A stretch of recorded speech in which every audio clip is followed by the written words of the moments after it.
Ways to save Warzone 2. Unless you've been living under a rock, you can realize that Warzone 2 has been struggling lately. People have different reasons for why it's struggling, but you can tell across the social media platforms, Twitch, YouTube, TikTok, it's at a very reduced viewership rate. And even in the game itself, Steam has said that there's more concurrent viewers that were on Caldera than there currently are on Warzone 2. There needs to be a change. Now I'm going to give you 9 ways on how Warzone 2 can be saved and a much more fun game. Now, Call of Duty, if you want to sponsor your boy, throw a couple of dollars this way, I wouldn't hate it.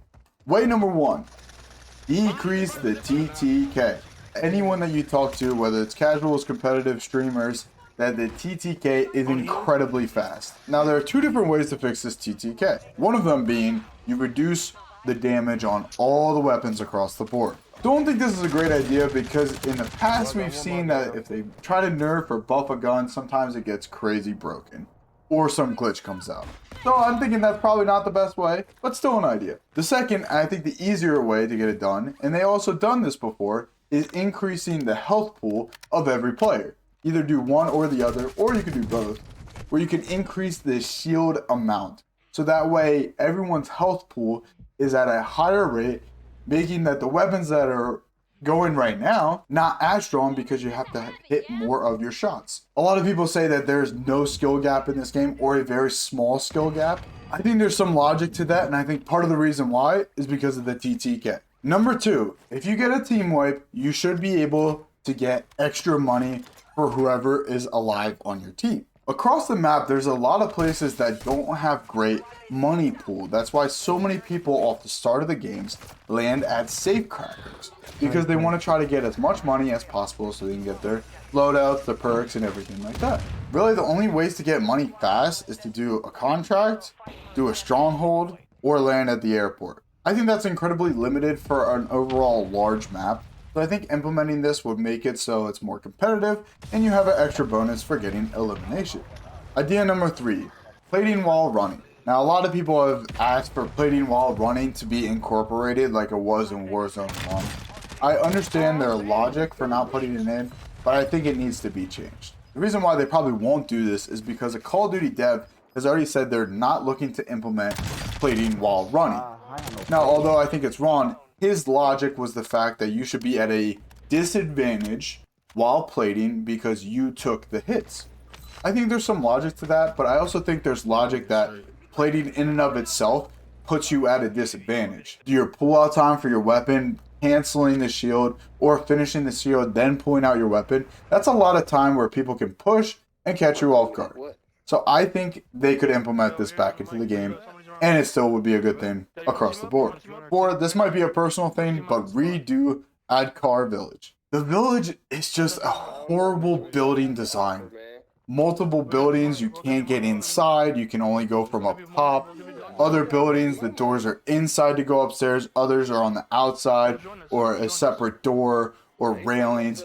I just think that POI in general just could do a whole new redo. Idea number 5. This one is my personal favorite, and I really think that this would have a lasting impact on the player base. And way number 5, portable buy stations.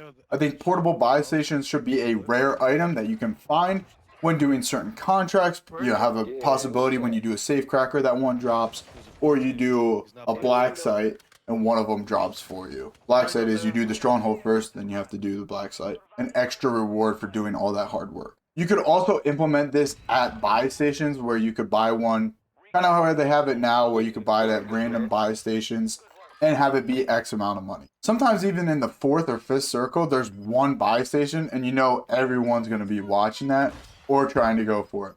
So I think implementing this gives an extra ability to bring your teammates back. And let's be honest, the most fun you have is when you're playing the game. If you're spectating or watching, you lose interest. So being able to have players come back into the game more often will increase the player base in terms of how much they're playing, which is usually a good thing. I know this could be broken, so you could limit it in the sense that you can only buy 1 or 2 things outside of your teammates.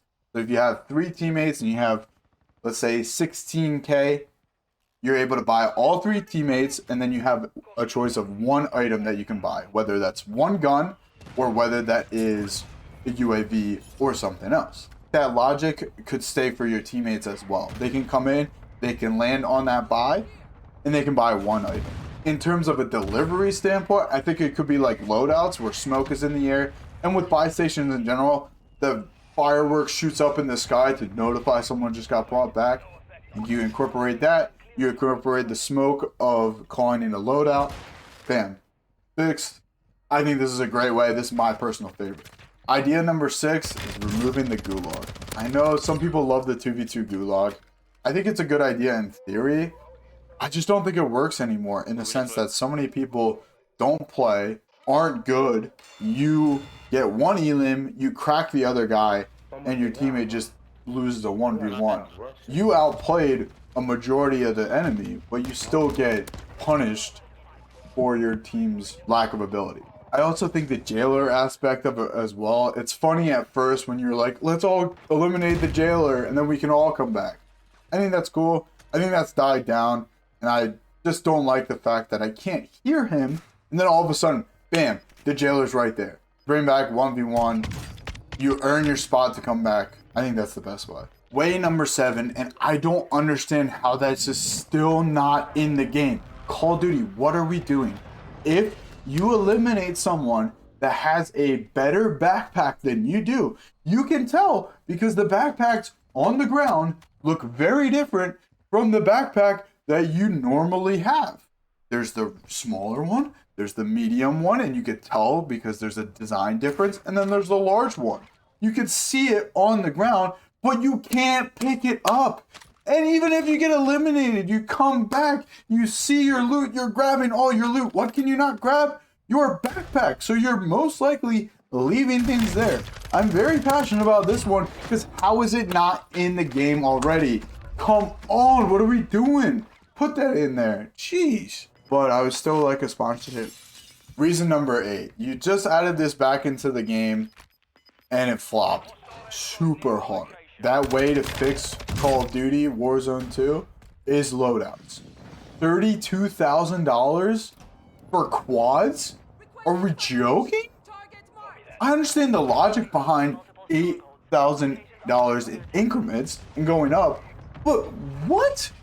I already talked about how a lot of places it's hard to get a lot of money. Why would $32,000 for a loadout be a good idea? I know that you want to separate Warzone 2 and Warzone 1, but Warzone 1 was $10,000.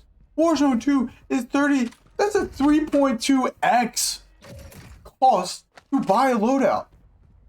What are we thinking? Yeah, you can raise them from $10,000, but not $32,000. Come on. You learn that the $5,000 per gun was crazy and $2,500 is great, but like, what are we doing? Fix the loadout amount. Come on. And reason number 9 on how to fix the game is pretty simple. It's just fix the bugs that are still rampant in this game. I'm going to name the 2 most annoying for me personally. That's the visual bug where people are talking, whether it's your teammates or the enemies, that stays there from the first game you play until the 20th game you play. It is really annoying and not helpful from a gaming aspect when you're trying to see, oh, am I hearing procs? Oh, I can't tell because it's the same name that's popping there. Fix that. That's so annoying. And reason number 2, this glitch is somehow still in the game. You get money. It says you have money on the left side of your screen. You try to drop it and you can't. It says you have no money. If your teammate is generous enough to drop you money so you can buy a gun and then you drop the money to the next person, you can't do it. Here's an example. I'll play an example for you. I was playing random quads. These guys were nice enough to drop me money. I wasn't even talking because I was trying to film. I couldn't do it. What is this? Fix that. Do you agree with these reasons? Or is there something else to fix Warzone 2? Let me know in the comments. And don't forget to like and subscribe. Catch you on the next one.